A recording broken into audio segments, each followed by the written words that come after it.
kick to the gut. I like it. Yo, happy Monday if you're watching this on YouTube, the premiere. If you're listening to this on, Spotify or Apple Podcasts, whatever. Happy whatever day it is lah. It's Mr. Young. And it's foreign in the building. How are you, Mr. Young? I'm doing all right. I need to know how you are. Are you recovering from the big C? I mean, I'm smiling through the pain, bro. I'm smiling through the body. This is not the body chills. This is not the power of positivity that we want. As in, we don't need this kind of positivity.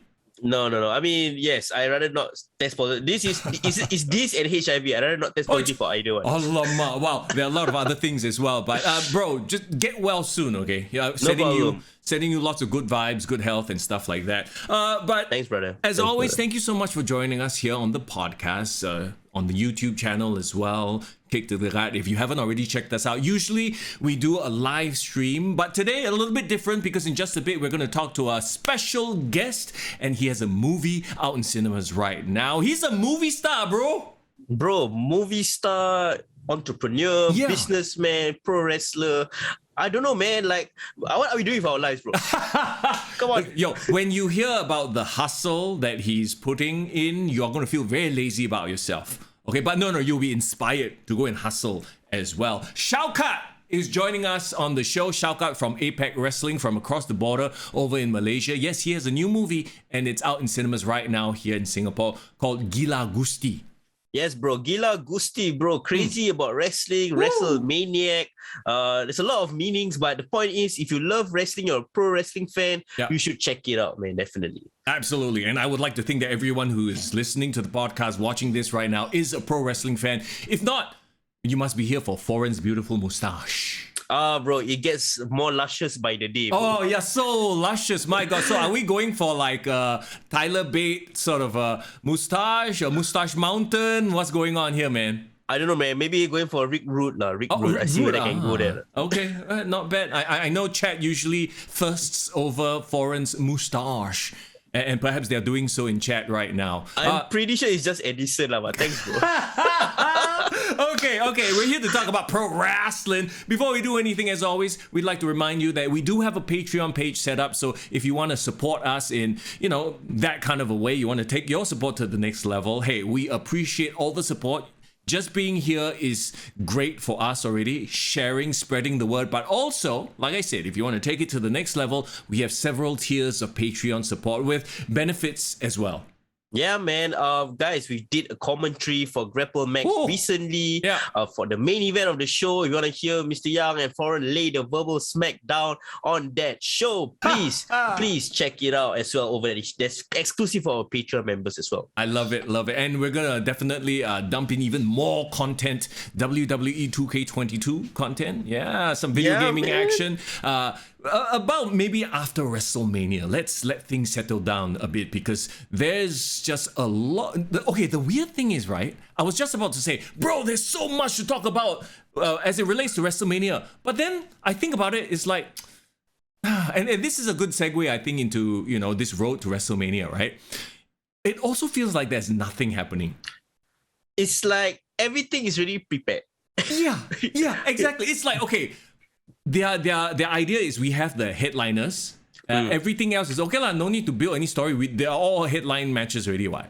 It doesn't it feel like WrestleMania a bit of like a smooth ride lah. Too smooth. Okay, I see what they're doing, and I guess we're gonna jump into this week's content and shows right on the WWE side of things, like.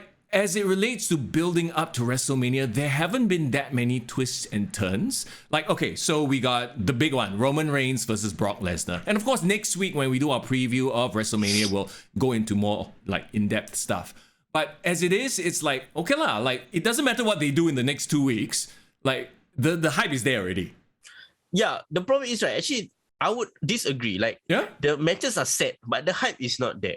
Okay. There's only one segment from the whole of WWE this past week that helped me build up hype for a match that I really want to see, which is Brock Lesnar and Roman Reigns. You know which segment I'm talking about, right? The tearing the door out, that one. Tearing the door out, running over vehicular manslaughter, all that lah. True. But I mean, even all that, right? Like, I don't know, maybe it's because we've seen it before. That's why I always am a very strong supporter of don't throw everything out there, so that when it does happen, when the crazy shit happens, it means something. AEW, please pay attention. Tony Khan, please pay attention. Young Bucks, please pay attention. Anyway, coming back to this, yes, Brock, Roman, big headlining match. We're already looking forward to, and maybe that's the problem, because there's nothing that can throw a spanner in the works at this point. You know that match is set, so it's like, okay lah, anything in between is them just working towards the match. Yeah. I wouldn't say it's a one match card. No. There's actually a lot of matches that I think might surprise people. Okay. Yeah. So for example, I low-key and excited to see Pat McAfee versus Austin Theory. Well, this is all on Pat McAfee, you have to think. Because Austin Theory, he in the ring, he's a prodigy. We all agree to that, right? Yep. On the mic, he's been all right. He's getting there. But Pat McAfee on the mic is just pure fire. And we remember this from his NXT thing with Adam Cole. Yeah. And Pat McAfee, he a bit spoil market lah. Yeah. He a bit spoil market, because I think he's a natural in this wrestling thing. Yeah, on the mic. On the mic, yeah, for sure, definitely. And he has proven that he can deliver in the ring as well. Yeah. So why are you putting one of your most charismatic people on commentary? You know? Yeah, well, to get the rub, and I don't think he wants to, have a full-time gig as well. So this is a perfect solution for him, I think. And to WWE's credit, smart for them to just sign him, have him there. He's there as the voice, the charismatic guy. And then once in a while, if you need to throw him in the ring, also can. Are you saying he's this generation's Jerry Lawler then? Oh gosh, no. Maybe yes. That's the wrestler that is in commentary but can defend the honor of their commentator anytime they want. But that's weird, because here's the thing: he's also a celebrity outside of being a wrestler. You see, Jerry Lawler was a celebrity only in the wrestling sense. Pat McAfee is straight up he's everything, which is great for them. He is a celebrity outside of pro wrestling. He loves pro wrestling. He can wrestle. He can talk his ass off. And it's obvious he grew up loving the business and he respects the business and stuff like that. So yeah, you're right. It's low-key one of my matches I really want to see. Yeah, and I feel the great thing about this spot, right, is that he brings in the eyes outside of WWE. Like you said, he is a mainstream star in the US, right? Well, with his sports background. Isn't that Johnny Knoxville and Logan Paul's job also? Yep. So apparently, there has been bill for Johnny Knoxville and Sami Zayn. Yeah. This past weekend on SmackDown as well. Hey, Sami Zayn is getting more bro. Yeah. Oh, the match itself, right? Yeah. Yeah. I mean, they obviously had to kind of make it that. If not, what are they going to wrestle? Johnny Knoxville can't wrestle, so it's going to be I smash you on the head with a trash can lid. It's going to be a garbage match, which is fine. It makes sense, right? For who they are, especially as being jackasses, right? Yeah. My question is, what kind of crazy ass style are you going to do? Is he going to jump higher than Shane McMahon or what? I don't know. Maybe Sami Zayn will be the one who, because he is the worker. So maybe he's the one who does the thing. It's funny too, because they're doing a lot of nonsensical, viral marketing in a way that, didn't he put out Sami Zayn's phone number? Oh, is it? Yeah. I saw something. Didn't one of our people in our Discord say that they tried to call or FaceTime him? They actually called him and they got through. It's probably a recorded message, you know what I mean? But it's still it's this sort of viral guerrilla marketing sort of thing that I don't know if WWE came out with it or was it a Johnny Knoxville thing? Because it seems like a very Johnny Knoxville thing. We say it's a pretty new way to hype up a match, the way they are hyping it up. Okay, yes, in that it's interesting because it hasn't been done in WWE before, but it has been done in other mediums before. Yeah, I get what you mean. Yeah. But I think maybe that's what it is right now in WWE. They are kind of trying to embrace new trends and styles, ways of modernizing how they market a match. Yeah, so like we said before, WWE is in the business of entertainment more so than pro wrestling at this point. So it's become so obvious, especially with this year's WrestleMania, right? Good or bad, well, that's up to you to decide, So the other thing on SmackDown, since it's fresh in my mind, Ronda Rousey getting put through a table by Charlotte. Is it just me or is it very obvious what's going to happen at WrestleMania?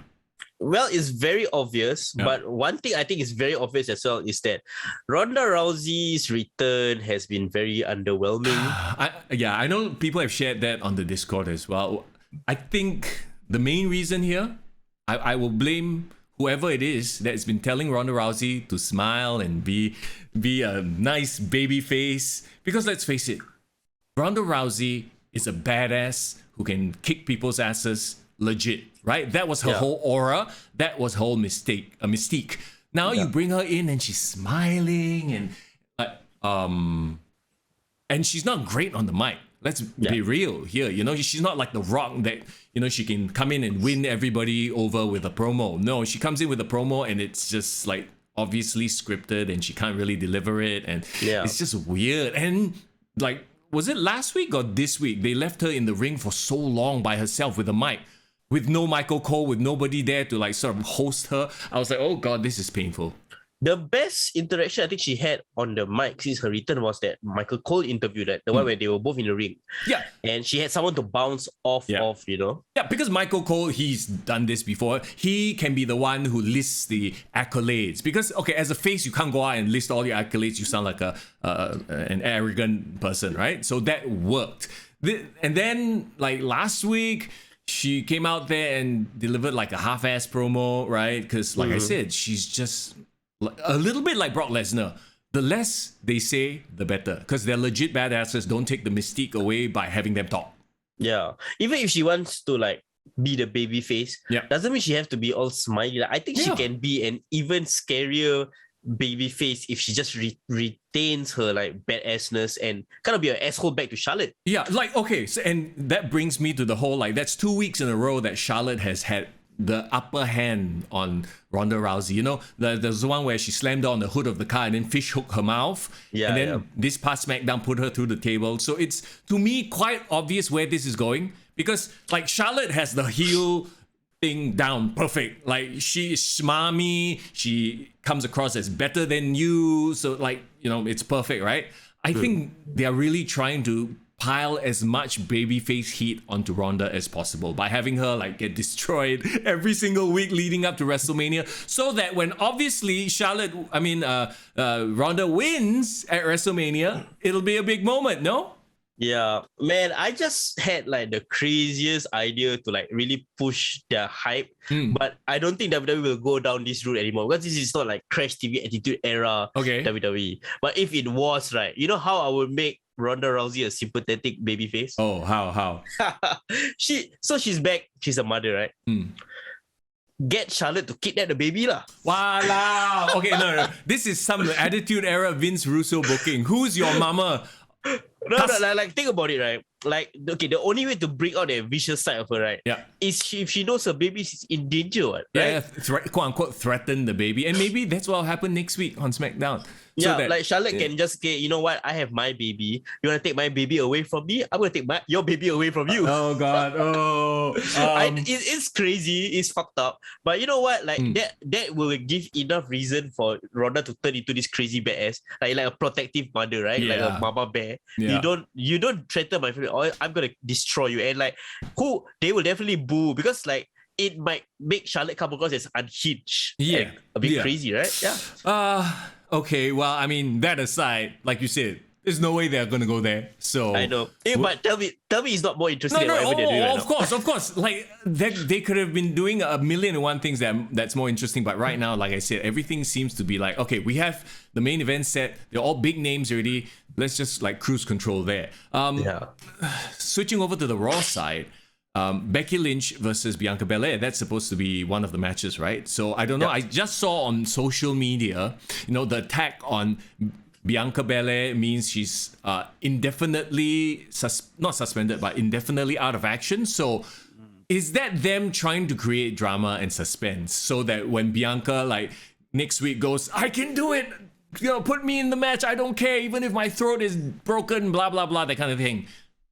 Yeah, like Becky apparently is what exacted revenge on her for like getting whipped by the hair and that kind of shit. So like they're trying to create intrigue and but the problem is it goes back to the same thing. Like the matches are all set. There is no others. Like for example, right? Like I like when those Road WrestleManias where the matches were not confirmed until like 1 or 2 weeks before. Yeah. Or like they had to fight to get to the match. Yeah. So to me, that's what they're doing, and or maybe it's me being quote unquote, I've watched enough wrestling that I can, sort of guess that, whereas everybody else, the mainstream viewing audience might be, I don't know, intrigued by something like that. Or is it just the Bianca Becky Lynch feud is just not that hot? Well, the thing is that they've been trying to push this feud since last year's SummerSlam, right? When Bianca had that like shocking loss and people were like outraged, like why she lost so fast. Like this is a full circle moment. Like we all want Bianca to win that title from Becky Lynch. But my problem is I think Becky Lynch's heel character is definitely not as hot as her man character. Yeah. That's one big problem, number one. And then secondly, we've kind of seen this before from Bianca Belair. Like her challenging for the title. Not that she's not over, she is over, but like there needs to be a different way of pushing her to the title match. Like I was just thinking back on, like you talk about Becky Lynch's face run, it was very organic. Remember when she finally snapped and slapped Charlotte, and I believe that that shit was intriguing because there was the backstory. The fans really wanted Becky, but management didn't have it in their plans, and so it became organic. In this case, I feel like Bianca's push wasn't really organic. Like, you know what I mean? There isn't this groundswell of but she's already won at WrestleMania. It's not like she's been quote unquote held down again. So that and this goes to WWE not being able to create a new star. Yeah. Well, they tried. Also. They tried, yeah. They tried. I mean, I think Bianca Belair is already a star thanks to whatever that's been done to her this last year. I would say that she's a star on the level of a Drew, on the level of a Big E, and not a star on the level of the man, Becky Lynch, Roman Reigns. Heck, Charlotte Flair. I would even argue that this current Becky Lynch is not the star that the man was, like you said. Yeah. I would say like the most popular girls on the roster right now are actually in the tag team match, like Sasha Banks. Even Naomi actually was getting more popular thanks to the Sonya Deville thing, but that just kind of died. Yeah, and didn't they make it like a 4-way now? So they added Natalya and Shayna Baszler, i.e. we have no match, so we dumped all the women there just to give them a match, which is great, but also at the same time, it's like, wow, so it's a 4-way tag team match for the tag team championships. Oh dear. I guess better than the Women's Royal Rumble. Like every year they just throw in the Battle Royal. At least it's better. But like you said, all these tag teams are thrown together. Yeah. None of them is like the Iconics or or something like that. It's like even Rhea Ripley and Liv Morgan, I suppose. Aesthetically, they kind of look good together. No, but even Naomi and Sasha Banks, since when? Okay, then Natalya and Shayna, since when? Wait, this wasn't Naomi and Sasha part of like when they had the women's revolution when they all started coming together. And they debuted. Are they part of like the same group? Were they? No, I can't remember. PCB was the Paige, Becky, and Charlotte. Yeah. And then they had like the Nikki Bella with like Alicia Fox and all the Bella army. And then there was Naomi, Sasha, and like I think Tamina or some shit like that. I remember. The first time when like Stephanie McMahon brought all of them from the main roster. Yeah, you're right. So that actually makes sense. I think I might have just been getting back into pro wrestling at the time, so that didn't really stand out to me. So there is history, but like I said, but they haven't played up to any of that history. Yeah, like I said, the problem is they're building it up like 3 weeks out from WrestleMania. Yeah. If it's RK Bro, at least okay. Yeah, it makes sense. Yeah. Where is Tamina? Speaking of Tamina. Oh no, she's busy with Akira Tozawa in the 24/7 division having romance angles. That's where she belongs so let her be lah. Oh dear. Well, maybe they'll have a 24/7 match. Dana Brooke and Reggie and all that stuff. At least something lah. Throughout WrestleMania, like backstage, I don't mind. Yeah. Did they build AJ and Edge Oh, yes. Do you see Aegis or hear Aegis new theme song? Oh yeah. So that was this week. Yeah. So he comes out in a suit, like, you know, obviously he's a heel now. He has to be all suited up and different and shit. Like, I don't know. I still don't buy it. I know he cut a promo and he's doing his whole acting thing, but I couldn't. We just saw you with your wife. Like, it's beating too the much Miz. of a departure. Yeah, like, not too much of a departure, but too soon of a departure. Like, if he disappeared for a month, like a couple of months and came back and did this, I'd be like, okay, at least like something like. But we literally just saw him at the Rumble, was it, or was it the one after the Rumble? No, that was day one, right? Day one. No, Rumble was when he fought with. No, okay, day one was when he fought the Miz one-on-one. The wife with the wife. Rumble was the one with the wife. Yeah. Like that, it seems like that just happened and they were all smiley and hey. Yeah. The thing is, right, like I felt like you're right. If he returned after his hiatus from fighting Seth Rollins, right? And then became this character. Yep. I think it would have had enough time to kind of organically grow. Yeah. But do you think that it's too much of a risk to change your character right before WrestleMania? Yeah, of course I do. But the whole point is because they wanted this quote unquote dream match, so you couldn't have AJ Styles go heel at that point, and maybe Edge just wanted to flex his acting chops, and he was like, you know what, I can try. I'm a good actor. I'm gonna, make everybody believe.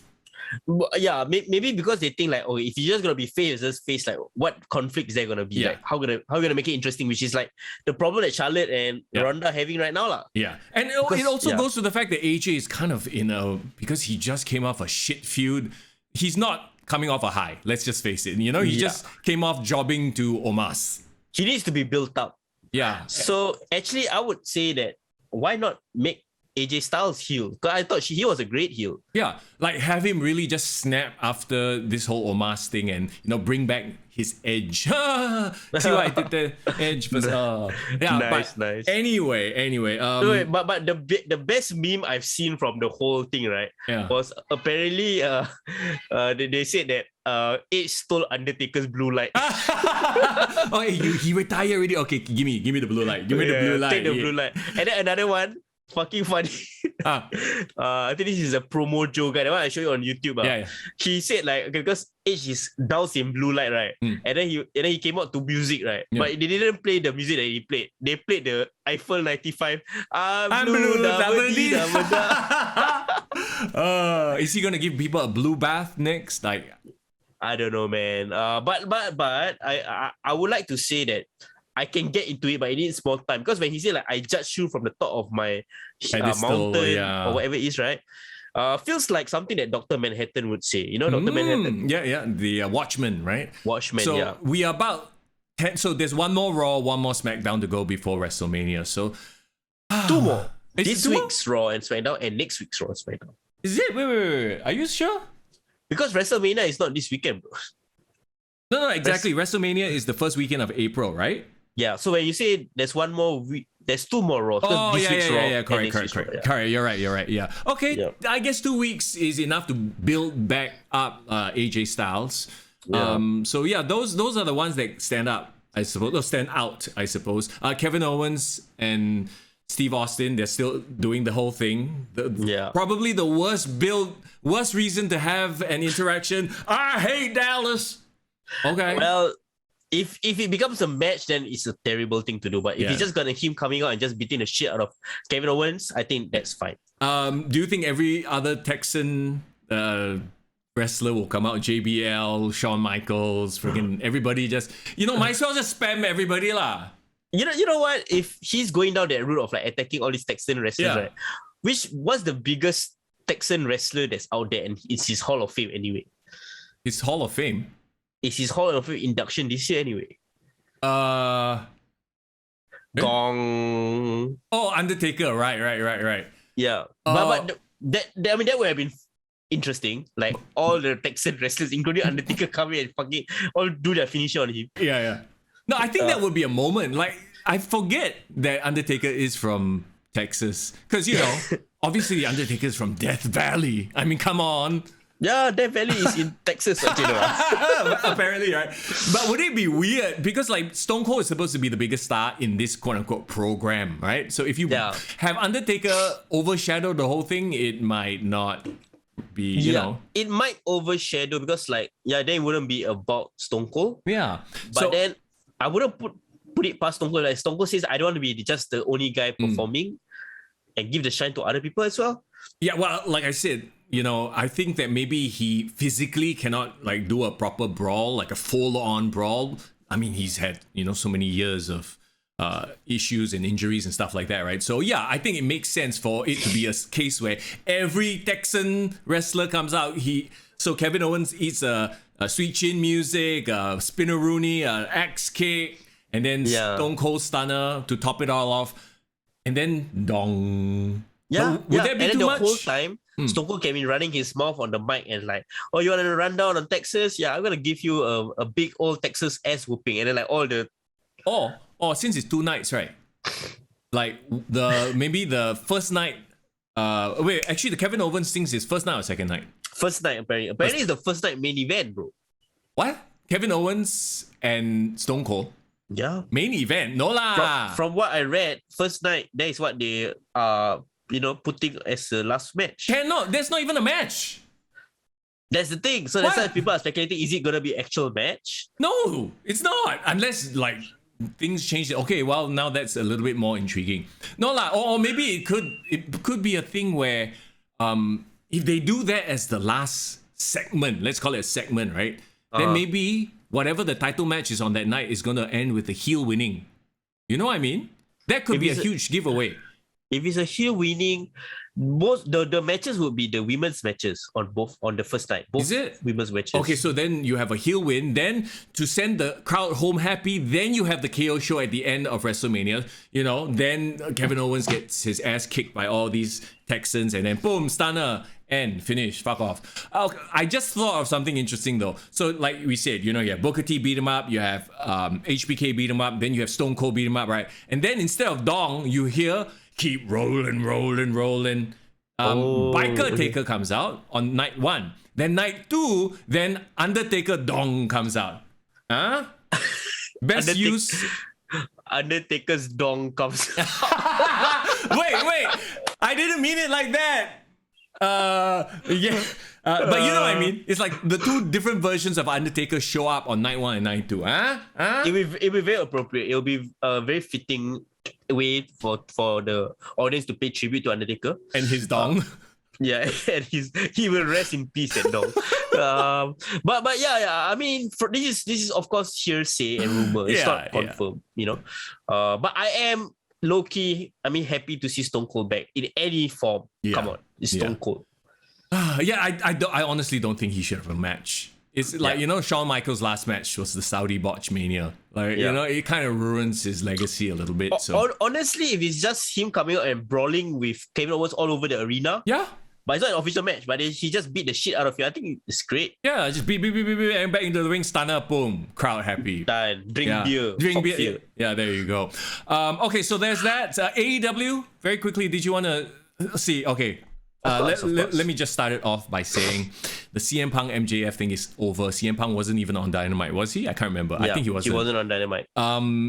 Brian Danielson and John Moxley, they are off doing their tag team thing, which, you know, it becomes a smaller focus already, right? Yeah. It made, how can I put it this way?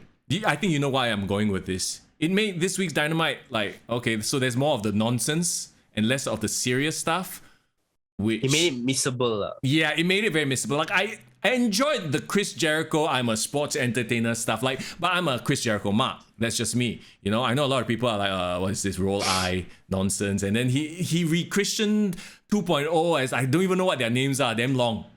They really give him his real name, their real names. Yeah. But it's just that he gave them like nicknames to their names. Yeah, and like they were so convoluted, I don't remember what they are. That's the problem. So I'm like, so is he just basically trolling AEW fans? That's what he's doing now. But I love it though. Okay, I thought it was hilarious that he's calling himself a sports entertainer. Yeah, no, I think it's great, sort of like inside, like, you know, jabbing at the AEW fans. It works, and he knows what works. Everything else was missable. And I'm sorry, but Hangman Page, AEW World Champion, missable. Bro, one thing I need to talk about Chris Jericho though. Has he been going to Yunnan hair care or not? Yeah, bro. His hair, I think he's been going to the same salon that his wife goes to. Like, it looks like, you know, like... They're luxurious, bro. Luxurious, like nice blonde and silky smooth. I'm like, yo, I think him and his wife are both enjoying the same treatments on their hair. You know? So if I look at him from behind, right, I was like, oh, damn, that's a hot blonde. So. And well, he's still a hot blonde. It's just, you know, it's Chris. And not Christine. Mean, okay lah, depends on where you swing, but he is he's looking good lah. The purple really suits him. Yeah.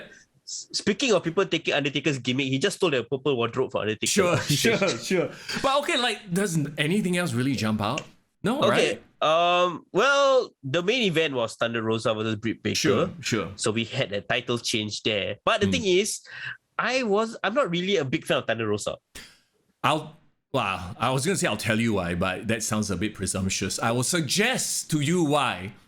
Why? Because we've seen them bleed all over the place already. This is once again back to their booking. They're not building things up. This, like, they go about everything ass backwards. They already had a lights out, bleed everywhere match. You know, now you put them in a cage. It's just one of another gimmick bloody match to a point where you're not building any anticipation. You know that they can work. It's just like seeing, okay, you know what it's like? It's like seeing a fucking Michael Bay movie. After a while, you get desensitized to all the explosions and cool visuals and stuff like that, and you're left with a very shallow story. Yeah. The thing about Thunder Rosa is that I like her babyface fire. You know, she seems like a pretty cool person and stuff like that.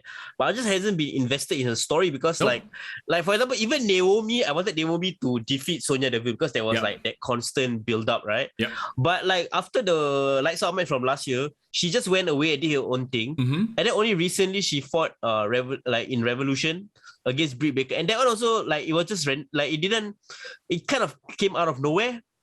Okay. And then, you know what AEW booking, best booker of 2022. You know what Tony Khan booking reminds me of? GM mode in WWE 2K22, and I'll tell you why. GM mode, right? I noted, like, I'm trying to build rivalries up. Meanwhile, my opposition is like on SmackDown, tables match, TLC match, Extreme Rules match. Like, the fuck? You know? Like, that's what it seems like. They're just throwing every gimmick match out there to make that moment special, as opposed to building it over long. There's no long-term planning. Like, but of course, AEW nut huggers and Tony Khan nut huggers are gonna be like, look at the MJF CM Punk. That one is MJF and CM Punk taking the reins, driving the shit. Okay. Yeah. And maybe Tony Khan is letting too many people take control of their own storylines. Not everyone can build a storyline over a long period of time or know how to do it. That's why, like, maybe he's too nice to everybody. If that's, a thing that we can say. Apparently, from the way he deals with talent, is he has this issue that he a bit too nice, right? He wants to avoid confrontations, but he does shit behind people's back. Ooh. Have you heard the interviews done by Joey Janela or not? No. Joey Janela. Bro, why would I? Who cares about Jelly Janela? Man, I have too much time, bro, being in COVID. Okay. But Joey Janela gave an interview to this this girl on the internet. She does interviews, Denise Salcado. This girl on the internet, okay. But apparently she's a pretty legitimate reporter, pro wrestling reporter, because she always appears in all the post match conferences, blah blah blah, media scrum, right? So she interviewed him, and then they were talking about GCW stuff. Which is he's more involved in right now, the Game Changer Wrestling, right? Yeah. And then he talked about how, and in his exact words, AEW has essentially been ghosting him. Bro, ghosting, this is like a relationship. They just stopped contacting him. Because they don't know what to do with him. They realize he's like, meh. Didn't like Chavo say something similar as well? So okay, same situation, yeah. So maybe that's the case. Maybe Tony is like, oh, now I have the proper wrestlers in CM Punk and Bryan Danielson, all that stuff. All these like fellas that we needed to run a promotion in the first place. They all can just slowly, we quietly let them go. Yeah, essentially that's what he's doing. Like Joey Janela said, his contract is coming out on May 1st. Yeah. He has heard no news from AEW on whether he's going to renew or not renew. Even if they're not going to renew, like at least someone would courtesy text him, we're going to let it run out. Like nothing, no radio silence. So essentially, he is saying that AEW has terrible talent relations. Like nobody is communicating anything to the talent. And the ones that they don't want to work with. Who is their talent relations? That's the question. That's the thing. I don't think they have one because maybe it's really Tony that's trying to do everything. Yeah, well, maybe Tony needs to have a JR, JR was back for the WWE. I don't think he wants to do it now. It's too much stress for him, right? He's comfortable doing what he is. But somebody needs to be able to like have a go-to for the talent, right? So, that they can be communication with. So what you're saying is they need somebody to actually physically call them and future endeavor them, is it? They need a John Laurinaitis license.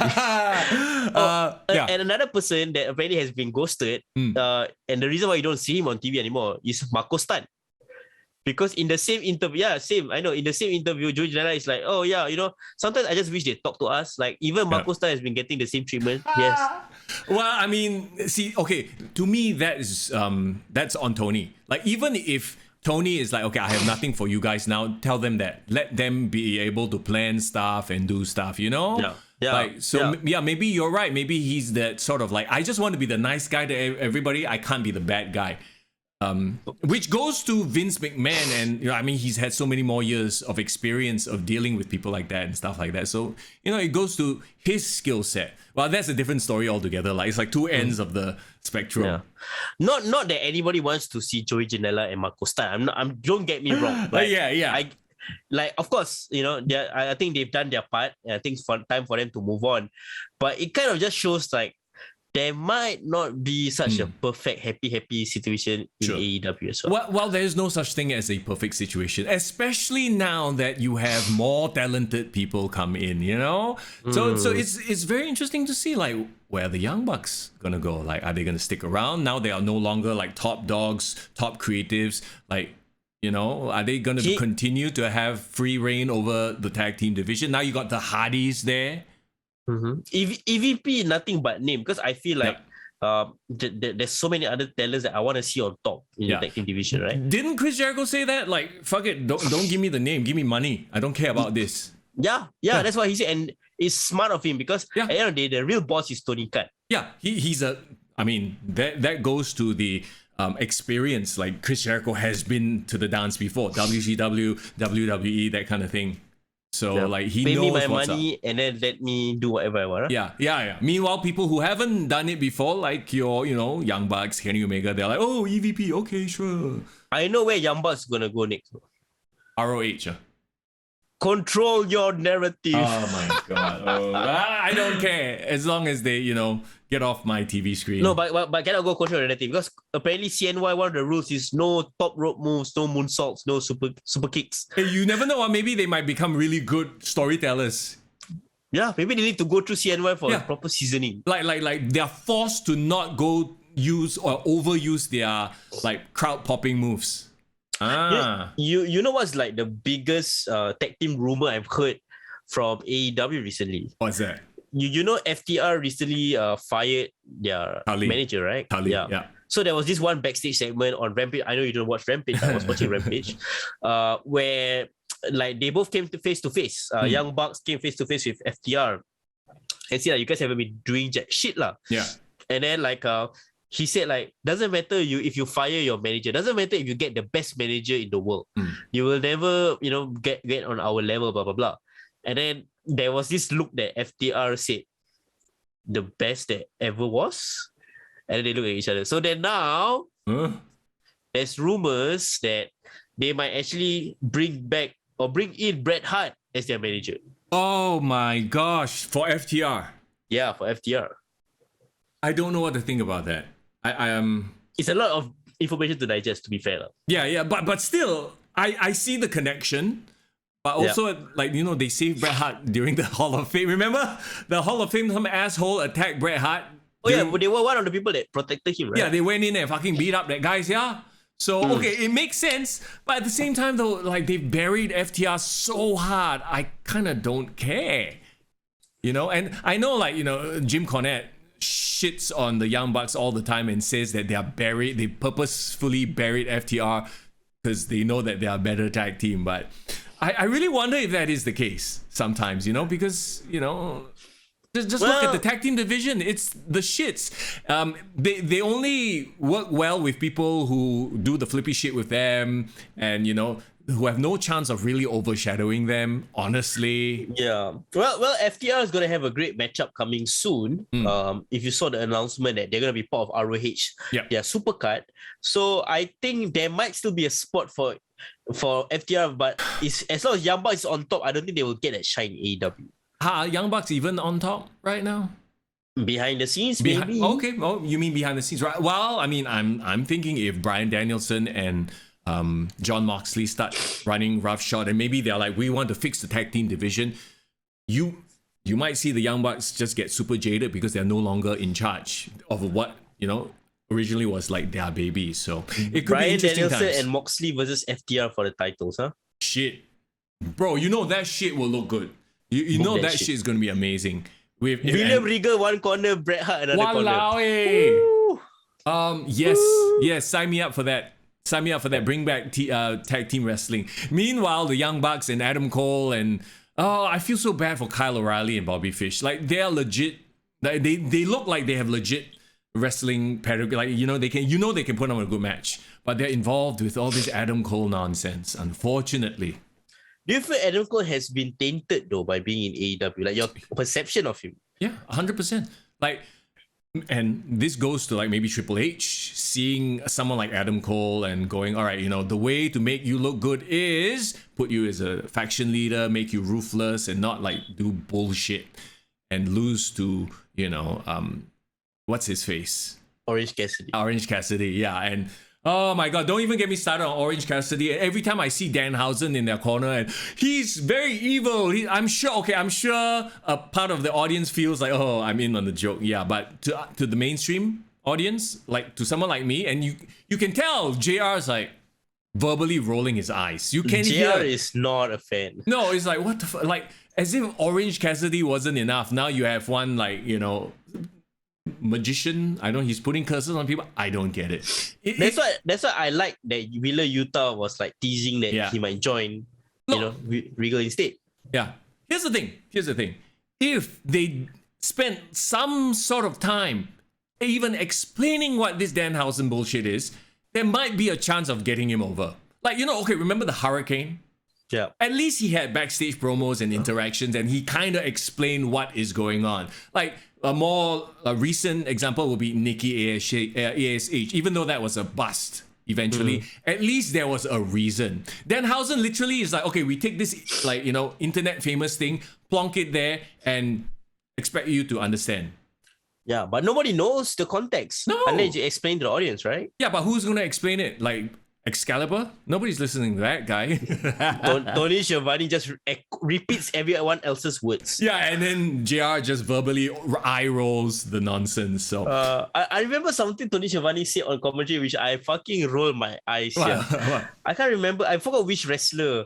But then he was saying yeah, me too. I also got a lot of kids. It's tough. you know what I mean? Yeah. I can't remember which, but some wrestler was talking about him having to take care of his kids or something like that. Was it MJF talking about having ADHD or something like that? And yeah. Then he was saying I also have a kid with ADHD. It's tough. He's trying so hard to relate. He's that old uncle who's trying so hard to relate, yo. To be relevant, yeah. So funny, man. Oh my God. Okay, so yeah, that's my gripe about AEW. Now that certain feuds have calmed down, blown over. It wasn't very interesting to me, Dynamite. It was a lot of nonsense, a lot of even Wardlow, whatever happened with Wardlow during the Scorpio Sky TNT match, MJF came into the picture. Yeah. But in my mind, I was but man, I still wish it was MJF and CM Punk having a thing. Yeah, I mean, they can't have a thing for that long, lah. So I understand they had to move on, and it's Wardlow's time, you know, and they played it off. Yeah, I get it. I don't understand why Paige Van Zandt's husband is there. Yeah. This really looks more like, you know, hey, bro, I can I be on the show? You know, like sort of a like friend with Tony Khan. Even him making out with her wasn't that hot. Like you were just okay lah, make out. Is it you jealous? No, I don't really care, man. I'm not a PVC fan. Oh, okay. In that way.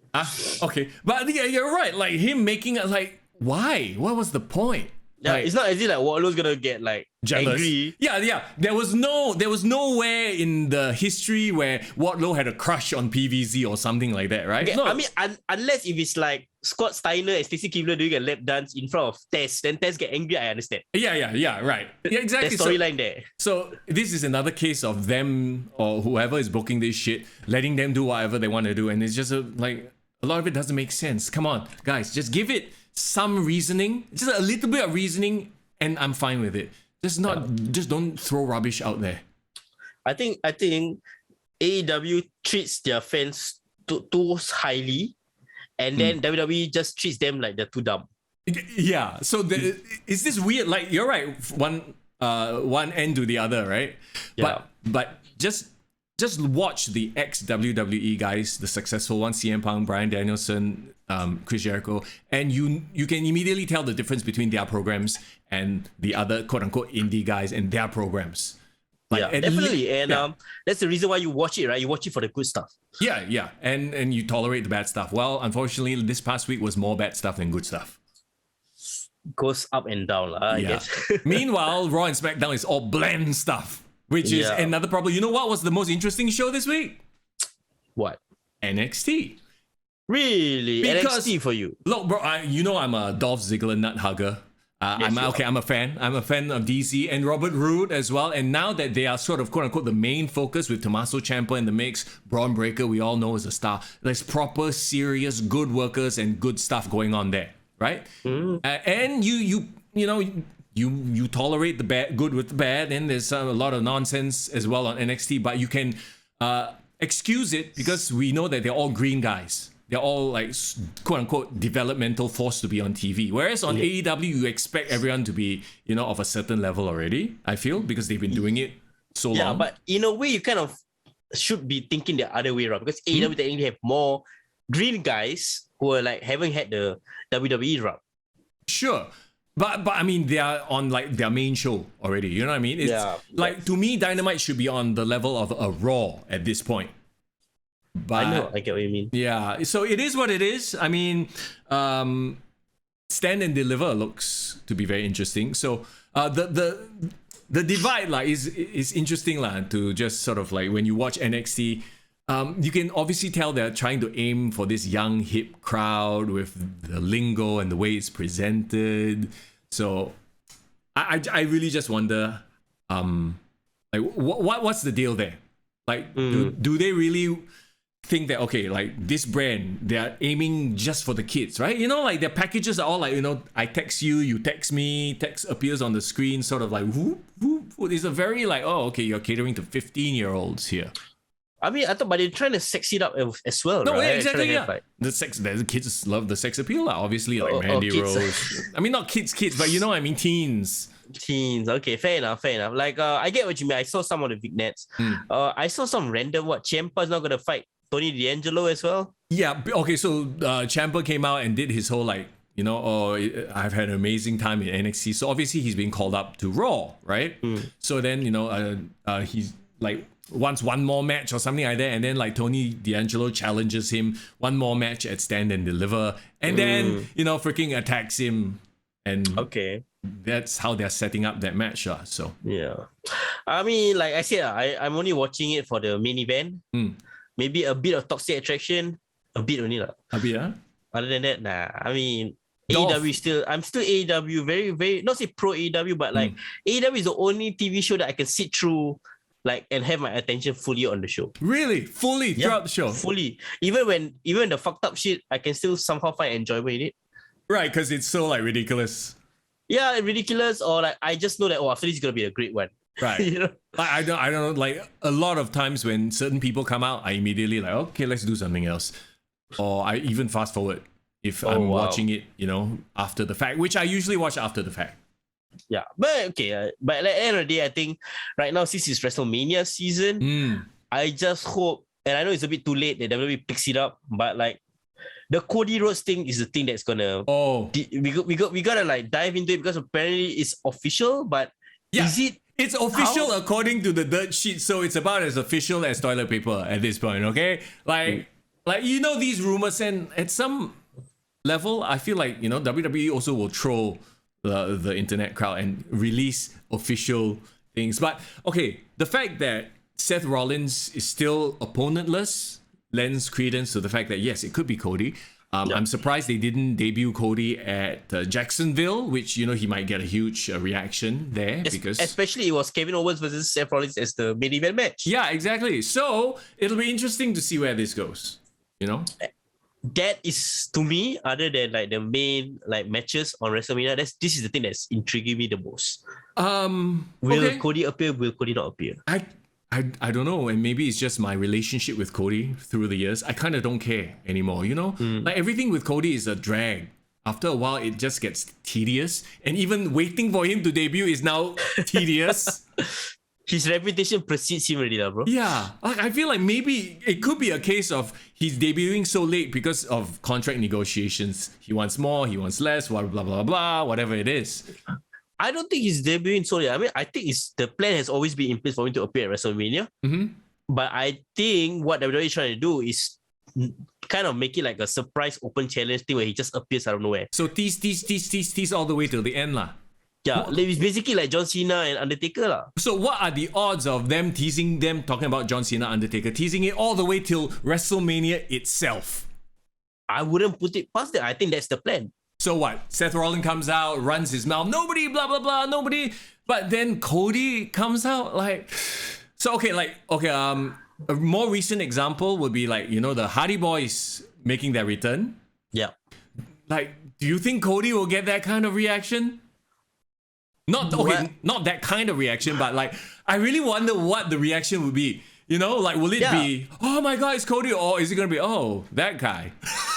That's the thing that I think I'll be very curious to see as well. And maybe how WWE books Cody depends on his reaction at WrestleMania. Or his booking will depend on his reaction at WrestleMania. It could be the other way around where he shows up at WrestleMania and then the crowd goes mild and then, oh, sorry, down the card you go, fucking Stardust. That, you know, I wouldn't put it, but because like I think Seth Rollins will be the perfect first opponent for him.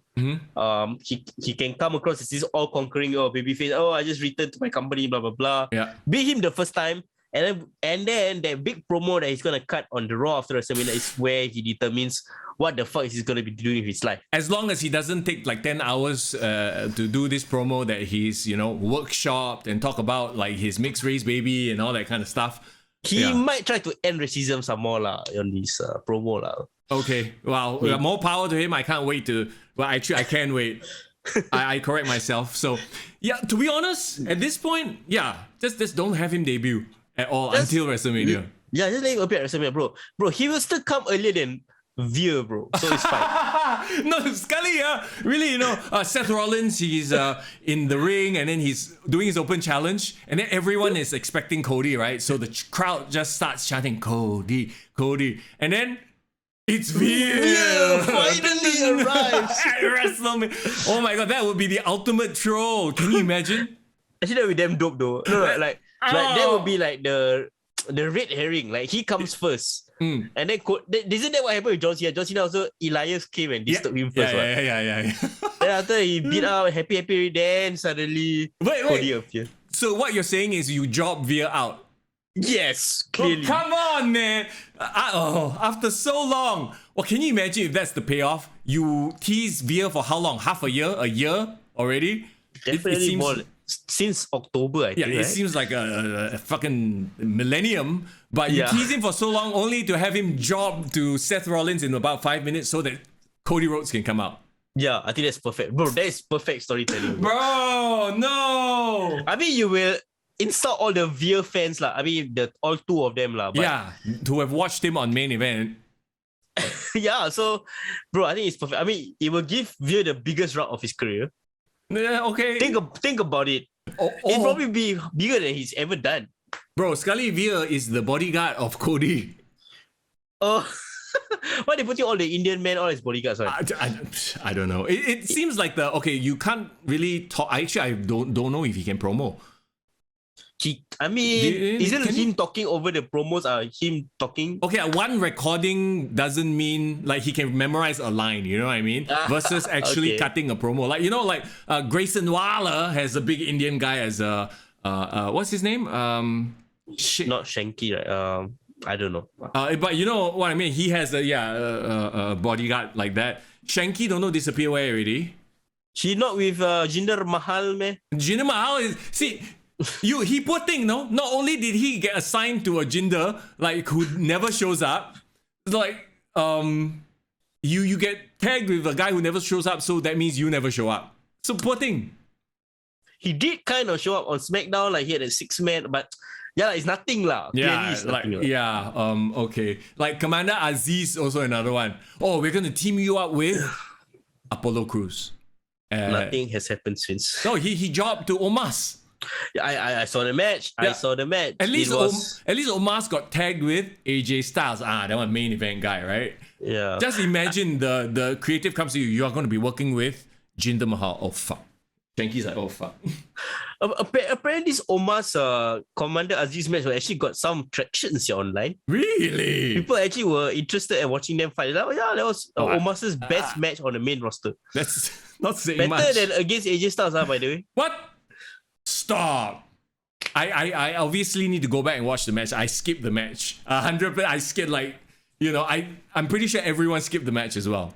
You don't even have to lie about it, bro. I also skipped. But I watched it because when people talk about it, it's like, oh yeah, it was a interesting match. Was it good? Bro, it was just one move that was like very impressive. The rest is all just like Great Khali and like so Big Daddy V. The internet is trolling lah, as the internet usually does. Okay, there you go. Seth Rollins will face Omos at WrestleMania. That's my prediction. No. Seth Rollins versus Veer. That's my prediction. Cody will just not show up. He will show up and control your narrative. You just watch. He will stop doing Tope Suicidas and Canadian Destroyers. Scully, he show up at NXT 2.0. Why? I don't. Stand and deliver, Cody Rhodes, and then he does a 20-minute promo. I will win the Dusty Cup by myself for my race and every race and whatever. Anyway, yeah, and racism. Okay, so there you go. Like, we didn't want to do a full preview, but we kind of previewed the fuck out of WrestleMania in a way. It's okay. Not really. I mean, we talk about it. Yeah. Next week Things might change next week. Yeah, next week we got Stand and Deliver in WrestleMania to talk about it as well. So we'll get to that. In the meantime, though, okay, the man you have been waiting for is here. Let's go and chat with him right now. I'm excited because his movie is out in cinemas here in Singapore already. You can go and check your local listings. Oh, I've never had the chance to say that. Yeah, check your local listings. I mean, it's worth saying. He's one of the biggest pro wrestling stars out of Malaysia. Now he's a movie star. Bro, he might be international star soon. Yeah, Gila Gusti is the name of the movie. If you haven't heard about it yet, well, we'll chat with him about the movie, also about Booker T and how he's potentially working with him. Very exciting things. He dropped a tease on social media recently, and then we'll let the man speak for himself now, okay? Here we go. The man of the hour. It's Shaukat. And look who we have here with us today on Kick to the Gut. Shaukat, welcome to the show, my man. Thank you for having me once again. It's an honor to be here with you guys. For sure, to steal my bro's line. Yo, man, I can't believe it, man. It's been a year? Because we remember you were like our guest earlier in 2021 when you just launched Apex Wrestling. It's been over a year, right? Yep, that's true. Yeah, how has the journey been for you guys so far, man? I think for the past year, Apex has been doing amazing. But the only thing that is stopping us from growing to our fullest potential is still the pandemic thing. Yeah. We are unable to do live shows. We are not able to bring in guests from across the border. But I think things are starting to look up because from what I've understand is that the borders might be open soon as the 1st of April. And if that happens, it means it's just due time before we actually do a show with guests and everything. Yeah, man. It's like we can finally see the light at the end of the tunnel. I mean, personally, I actually hosted an event, and to see over this past weekend, and to see live crowds for the first time in 2+ years, I mean, I legit got emotional, bro. So like for a performer like you, I'm thinking that definitely is going to be a moment, is it not? Yeah, I mean, I still remember back then when I did the AWE thingy, and that was also first time in a very long time since we had a live show. So when I went out there, I still remember getting very emotional when I was cutting my promo. Right. So I'm pretty sure this time will be like 10 to 20 times more than it was before. Yeah, man. And one thing I love about APAC is like, despite the challenges, despite the pandemic, you guys have managed to consistently like keep up with like interacting with your audiences, keep putting up shows online. Like, what was your strategy to like kind of counter the lack of live crowds? How do you keep them engaged? I feel like the best thing to let people know that we're still alive and kicking is to always churn out content. And besides that, I also feel like downtime does not mean it's time for us to rest or it's time for us to just lay low. But downtime is the part where I do all the work so that when time comes for us to kick off, we can kick off with gusto. That's that hustle mentality that you have. I love it. So, okay, this is very interesting because I remember a while back, we just set up our Discord channel to all, these pro wrestling fans, they come together to talk about it. And in fact, it was the folk in our Discord channel that alerted us to this, right? It was a tweet, I believe, and a tweet from APAC Wrestling that involved a certain five time. You know where I'm going with this. So, yes, what can you tell us about this collaboration or perhaps a working relationship with Booker T? All right, so I think when the video came out, our main intention was to create buzz in a sense where it's more of a teaser, keep people guessing, like is Shaukat challenging Booker T or is it something else? But that was the main aim, just to get people to think that we're actually going to have a match or something, which is still not impossible on the road, I can tell you that. But the actual thing that is that I made an announcement like 2 weeks back, if I'm not mistaken. This that myself and Booker T, we are collaborating on APAC Wrestling's Pro Wrestling Academy, and basically what will happen is I'll be playing the head coach for this region, and Booker T will be the mentor, and he will be looking after all of my students as well as their progresses, and he will give his personal notes on how they can improve, and even during graduation. Touch wood, if let's say, for example, if his schedule allows, he will fly down himself to pass them the certificates. Nice. Awesome. Yeah. So in a way, is it like you guys are almost like a feeder system or like a offshoot of Reality of Wrestling, and you guys have that collaboration in that sense? Yeah, I mean, one of the business deals that we have with ROW is the fact that ROW will be the window of opportunity for Malaysians or Southeast Asians who train at APAC Wrestling Academy to have their American debut. Basically, it's like a platform for them to, if they're good enough, if Booker T is happy with the performance, is happy with the whole package, then he will fly them down to ROW himself and give them their US debut. So I think it's a huge deal for those in the Southeast Asian region. If you guys want a window of opportunity to wrestle in the United States, and if you guys want to learn pro wrestling TV style or the style that is used in Western wrestling, and the one that is using a syllabus that is taught by a 2-time WWE Hall of Famer, then it's the perfect place to be. So in terms of training, and if people who are very interested, either in Singapore and in Malaysia, right? Like, what is the system like now as it stands? Pandemic and everything. As for now, we're still setting up and doing renovating on our new school. It'll be a lot bigger with a bigger ring, and it will actually look like a small arena it's like the APAC arena you have now, but it's a lot bigger than it is. Nice. And at the same time, once that is done, which I am foreseeing to be happen by May, and once that is done, that is when we will do our official first intake.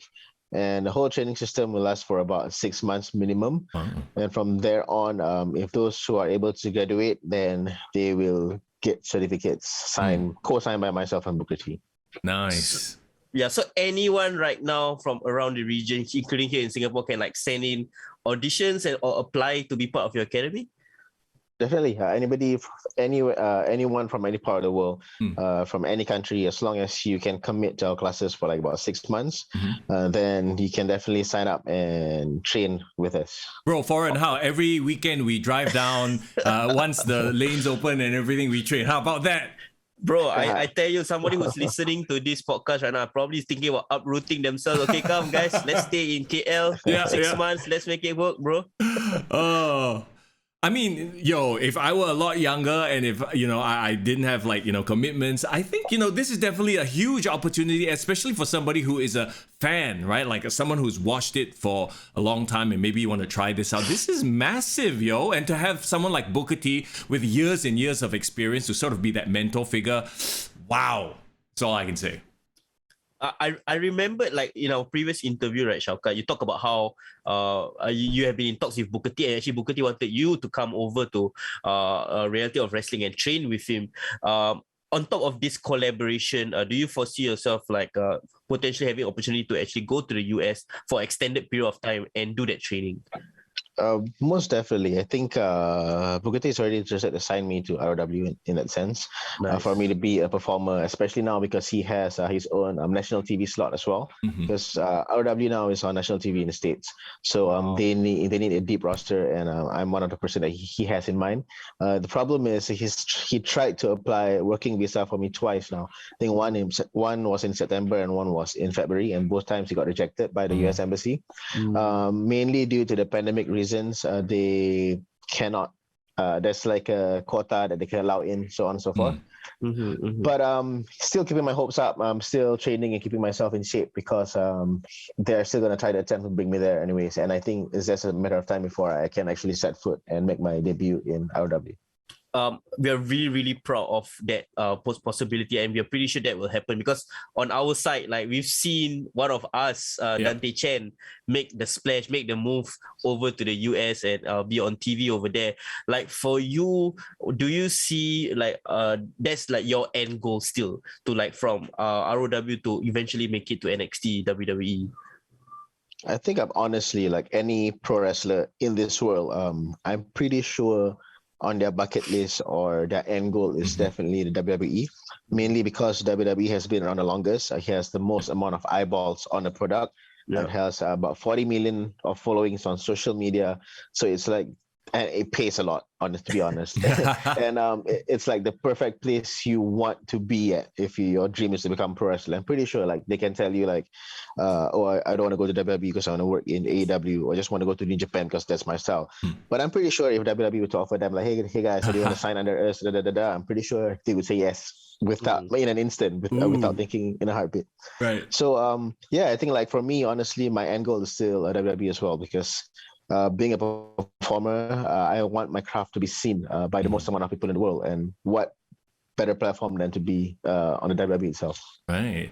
Well, I mean, talking about being a performer, and now you can add, one more thing on that huge resume of yours, like pro wrestler, movie star.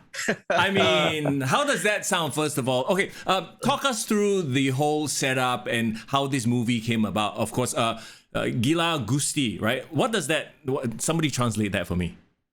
Gila Gusti, if you literally translate it, it pretty much means WrestleMania, or WrestleManiac. So that's where I got inspiration of the title from, actually, from WWE's WrestleMania. Just translated it to Malay. Perhaps my translation skills a bit off lah. By Singapore, Malaysian Malay to Singapore Malay, because I keep telling people it's crazy about wrestling. Yeah, because Gila is like crazy, right? Or mania, which makes sense. Yeah, makes sense. The thing is just a different choice of words, but it still carries the same meaning. Same spirit lah. Same spirit. So, okay, how did this movie start about? Where was the seed born from? So basically, the movie, when we were doing it, the thought of creating Gila Gusti, there was no thought whatsoever on trying to monetize it or make money out of it, because we know the show business is very difficult, especially the film industry, and especially if you put those who are not A-listers or unknown names on a film, it's going to be very difficult to sell. So one of the main reasons why we created Gila Gusti was just to put APAC on a map. It's like advertising, but in a very bigger scale kind of way. Because what better way to introduce APAC Wrestling to the mainstream audience other than to throw it in cinemas? Because everybody knows about it. The trailer is being played before the Batman. It played even before Spider-Man. So like everyone knew about Gila Gusti, and people started following APAC Wrestling, and our fan base started to grow like individuality, each one of us as well. And I think it worked in a way because after Gila Gusti, the trailer is out, the film is out, there were a lot more sponsors and investors who approached us as well, which is the main reason why I made the film in the first place. So essentially, you thought of this as a vehicle for exposing pro wrestling in Malaysia, you know, to the mainstream audience, lah. So in a way, this is your brainchild, lah. Yep, true. That's the main aim, is to put in more eyeballs on APAC Wrestling. Bro, like I'm super impressed by like the amount of stuff you are doing just for the pro wrestling industry in Malaysia right now. You know, like all this stuff is basically coming from you. Like, do you have time to rest and do other things?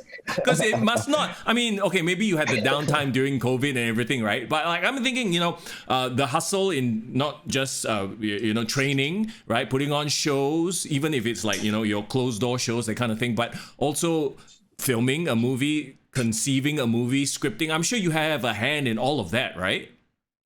Yeah, for Gila Gusti, I wrote the script, which is actually based off of Ready to Rumble, if you guys have watched it before. Oh, okay, yeah. What's that guy's name? David Arquette. David Arquette. Yeah, the former WCW champion David Arquette. There you go, yes. Yep.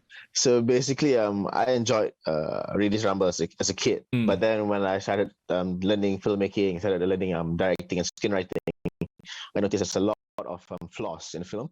So it's basically my way of paying homage to that film by taking it and trying to tell my version of the story and make it be a little bit more meaningful and a little less corny and dirty for a family fun experience. For those who are not really aware of Ready to Rumble, or those who want to know more about Gila Gusti, like, can you tell us like the script without like spoiling anything for people who are wanting to watch the movie? So basically, it's about two fans who believe that wrestling is actually true. Like they believe in their heart that pro wrestling is like real, it's not scripted. Okay. And their idol, Naga, which is played by myself, he lost the match due to some political exchange backstage. And ever since then, they've been trying their best to find a way to get Naga to have his rematch. And everything kicks off from there. Okay. And of course, Naga, I mean, in English it means dragon, right? Do you have a reason behind choosing that name? Is it a homage to any wrestler that we might want to share? There's two reasons why I created Naga. The first one was it was actually my birth year, 1988, is the year of the dragon. And second, obviously, it's an homage to Ricky the Dragon Steamboat, one of the strongest Asian influence in WWE back then in the days. That's awesome, bro. That's awesome. And on top of that, you talk about like the fans, right? One thing that caught my eye, because when I saw the trailer, even some of my friends like recognize some of the mainstream actors that you actually had to be involved, like Elizabeth Tan, Shafi Nazwi. How did this? How do you get to know them, or was it some people that you've already known previously? Yeah, I mean, like I've been in the film industry for about 13 years now, I think, if I'm not mistaken. And all these guys are just people who I've worked with before, and just thought that they would be a perfect fit to help us push the film a little bit more. Awesome. Yeah. Is this like your first feature length like starring role? Because I understand you were used to work like more towards the stunt team, but in terms of like full scale acting, is this like your first big role? I would say this is actually my second, but this is the first to be released cinematically. The other one is still in post-production. It's called The Dark Eye. That is meant for OTT platform. Cannot reveal yet which platform it will be, but it's a major platform. Awesome. But I would say this is my second, but definitely the first to be out in cinemas and in 3 countries. Nice. Do you see a lot of parallels between what you do as a pro wrestler and being a movie producer, you know, putting the storyline together and finding angles and stuff like that? I think one of the best things about being in the show business as well as in pro wrestling is you find out that there's similarities in both of them. And like, for example, the way I treat pro wrestling now is strictly like a business rather than fashion or sports. And that's exactly how I grow APAC Wrestling. in a sense where on the days that we're not doing shows, that is when I'll be meeting potential investors, I'll be meeting potential sponsors. So it's like, I do understand the concept that if you knock on 1,000 doors, probably only one will say yes to pro wrestling. So like every day I would always arrange to meet at least like 10 to 15 people for me to just approach them with the idea and hoping that they will catch the bait. So far it's working. It's just about putting in the work and growing the business. How has the response been from non-wrestling fans, people who didn't know anything about pro wrestling or APAC wrestling after they watch the movie? Have you had some early reviews from people that you've talked to? I think that so far, based on the film alone, the reviews had all been good so far, because people are not expecting much when they walk into the film. They just want to go there and have fun, and apparently that is what the experience that I gave them. It's a very fun, family-oriented movie, and people are just talking all good things about it. But at the same time, online, especially the netizens, they can be very toxic in that sense. But we all wrestling fans and pioneers are used to it. It's good because so far our trailer alone on TGV Cinemas is one of the biggest platform in social media for cinemas in Malaysia. So the Batman has only about like 60,000 views, but Gila Gusti is close to 400,000 views. Wow. So there's a lot of haters and they're sharing it, but everyone is getting to know about the film, which is good promotion for me. Yeah, that is awesome. I mean, it's crazy to know that for something that they don't even know about, they have a lot of things to comment, right? Well, I mean, that's the power of doing something that's very local and very to the heart, right? It's relatable in that sense. And I think, look, at the end of the day, we all can relate to some sort of fandom at some point. We were crazy about this thing and that thing. If it wasn't pro wrestling, it would be, like Marvel or something else. So like the two characters that you have, right? Like you said, they're like super fans of your character. And I think it's one of those journeys that the whole family can go on along together. So guys, go check out Gila Gusti. It's out in cinemas in Singapore already, if I'm not mistaken. Yes, it's out in cinemas. And the one thing I'm really interested in as well, right? You're not just promoting like APAC Wrestling as a whole, but you're actually helping to put some of the wrestlers on the show and featuring them on cameos. Like, can you share with us some of the wrestlers that you're actually promoting? Srigala is in North Phoenix, then Gotham, Poppy, and I think like it's actually like 80% of the APAC roster is in the film. They all have cameo roles. I try to put them in according to their schedules, and I think that is also one of the main reasons why I did the film, was mainly to make celebrities out of our wrestlers, because I do understand that it's show business. If these guys are famous, then they'll become draws, and if they become draws, we'll sell more tickets. So that's the idea behind making them superstars as well. Awesome. That's really, really awesome. Yeah. Nice. Yo, I can't wait to go check it out. I know Fora and I have a date to go check it out, but because he kena the big C, we had to postpone it to next week. But yeah, man, yo, we can't wait. Is there anything else you want to say to the fans here in Singapore, fans of APAC Wrestling, fans of pro wrestling in general, as it regards the movie? I think if you guys are a fan of pro wrestling, you would definitely appreciate the movie. Although it's heavily promoting APAC Wrestling, but in general, there's a lot of things that you can relate to, in a sense of if you are the fans, you can relate to the two fan characters. If you are someone in industry, you can relate to Naga and his friends and the political struggle backstage. It's a very fun movie. It's very lighthearted. It's nothing deep, nothing serious. It's something that you can go to, just enjoy the ride to the park. It's that kind of movie. So try to give it a go, and I'm pretty sure you'll be very happy with what you see. Nice. Look, in times like these, we need a light-hearted movie. Let's be real. Like, the Batman was great, but it was 3 hours of just, darkness and brooding, right? So, yeah, go watch that. But also after that, you'll need something to lift you up. Gila Gusti is in theaters right now. Go check it out. Can't wait to check it out, my man. Thank you so much, Shaukat, for being here. And one last thing I wanted to ask you as well. Like you said, April 1st, April 2nd, the borders are opening up. Can we see Shaukat here in Singapore soon? It depends. It depends if there are promotions there who's going to call me. I'd be very happy to make my return to Singapore. Wink, wink, wink, wink. Wink, wink. Yeah. And at the same time, like you might never know if APAC want to do a show in Singapore. As well, and if the borders are open as well, I think we could do show here in KL or Johor, and you guys can come down as well. So there's a lot of ways that you could see Shaukat and the APAC wrestlers on stage again. Shaukat, if you are in JB, you guys are doing a show, call us up, bro. Road trip. Let's go. Shaukat, I know you're very busy. Thank you so much for taking the time out to chat with us, being here with us as well. It's always a pleasure to talk to you, my friend. My pleasure too. Thank you so much. Thanks, Shaukat. There you go. Shaukat, once again, thank you so much for joining us on the show on Kick to the Gut here today. Always great to catch up with the guy, huh? Yeah, man. Bro, I miss having interviewees on the show. It's great to talk to him. He came back last year. He had his first interview with us last year, and this year as well. So it's a yearly thing, I hope. Absolutely. So you got to see him here. Go see him on the big screen. Gila Gusti is out in cinemas right now. Personally, we can't wait to go catch it as well. In the meantime, though, thank you so much for joining us here on the podcast today. As always, if you're listening on Spotify and on Apple Podcasts and all that, we appreciate you tuning in.